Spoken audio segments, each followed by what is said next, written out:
Midnight Cowboy was probably, if I had to point to one movie that made me want to be an actor or be in film, that's probably it. I saw it way earlier than I should have seen it. It may qualify as a form of child abuse,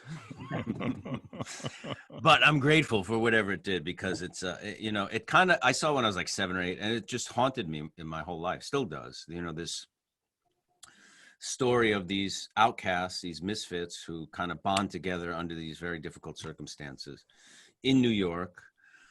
And to me, it's the Wizard of Oz in some ways too. Like there's Joe in the beginning in Kansas. He's in Texas in the movie, Kansas, in the Wizard of Oz, and he goes to Oz, and there's all these scary things. Yet he finds friendship, and he finds almost love, but there's these huge obstacles and surreal obstacles and scary obstacles, and at the end, he's, through an incredible act of compassion and kindness and love, he leaves Oz to go back. Well, he's not going quite back to Kansas, but he is leaving Oz and finding home in a way. So those movies have and The Wizard of Oz was maybe my favorite film of all time. And I definitely see a correlation between those two. It's a story of innocence and growing up, and growing up without losing your innocence. And that's what my book is about, and what the movie of the book will be about. And even in my pitch that I've been doing, I talk about Midnight Cowboy and its influence and how I see it as an influence in the film and in the book as well.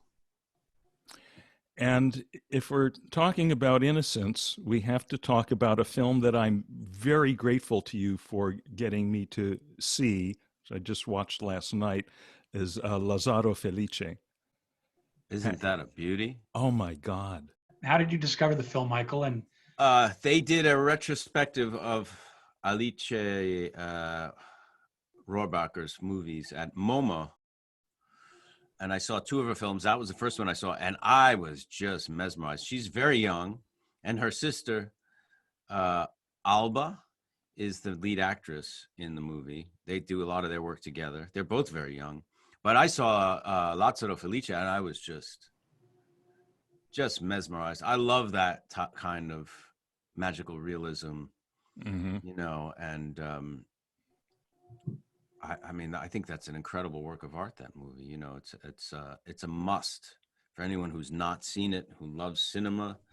You have to see this movie. It's an Italian film, obviously. Right. Streaming now on Netflix under the title Happy as Lazzaro.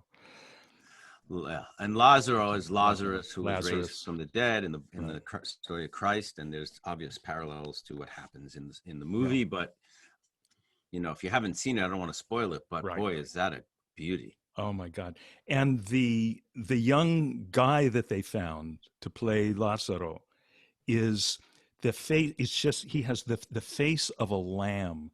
Yeah. It's so and he looks.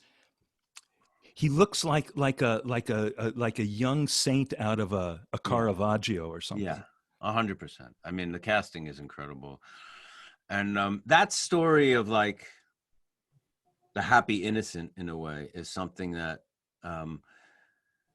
I read Candide when I was pretty young, like I think in high school, and that story always really stuck with me. And The Catcher in the Rye, I wouldn't say Holden's a happy innocent, but there is something very innocent, and that is a coming of age novel. Those two really influenced my book.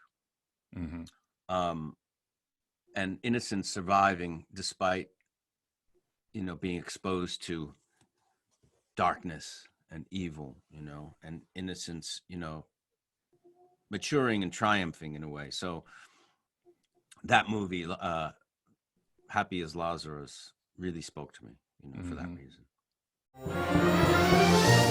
Thank you for joining us on the Filmosophers Movie Talk Show. Please like and share this video, and remember to subscribe to our channel to stay up to date on our newest episodes.